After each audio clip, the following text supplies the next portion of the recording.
Покрај сувото ќе изгори сировото, а колатерална штета сме на поединци и сега сме во безпомошна ситуација, коментираат дел од земјоделците кои ги контактираше Телма, кои чекаат на парите од ИПАР 3 програмата. Националниот координатор за авторизација ја стопираше исплатата на 7 ноември, по апсењето на поранешниот директор на Агенцијата за финансиска поддршка во земјоделството Илија Стоилев под сомнежи за мито. Без планираните 400.000 евра останаа 15 корисници, кои требаше да им бидат исплатени до крајот на годината. Еден од овие корисници во разговор за Телма изјави дека требало да добие поголем дел од сумата и покрај тоа што немало забелешки од извршената контрола и ветувањата дека брзо ќе бидат исплатени, не само што останале без пари, туку и плаќаат камати. За наплата дополнително чекаат и 24 барања со вкупна поддршка од речиси 7,5 милиони евра.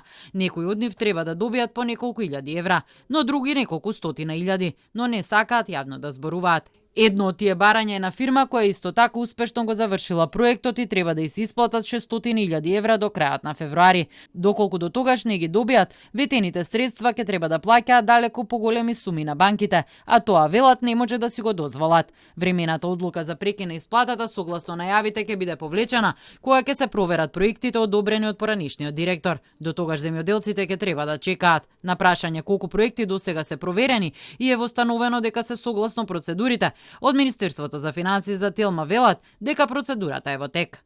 Проверките од страна на структурите на ИПА ИПАР при Министерството за финансии се темелни и длабински со широк опфат и се уште во тек. Со проверките се опфатени поголем број на проекти од сите 3 мерки од ИПАР програмата. Во меѓувреме Европската комисија стопира исплатата на 2,9 милиони евра од третата транша на ИПАР 3, кои државата веќе им ги исплатила на корисниците. Доколку комисијата и натаму продолжи да ја стопира исплатата, дали државата сепак ќе ги исплаќа парите на корисниците, зависи пред се од националниот координатор за авторизација. Исплатите ќе продолжат по редовна постапка за исплата во оној момент кога суспензијата ќе биде повлечена од страна на националниот координатор за авторизација.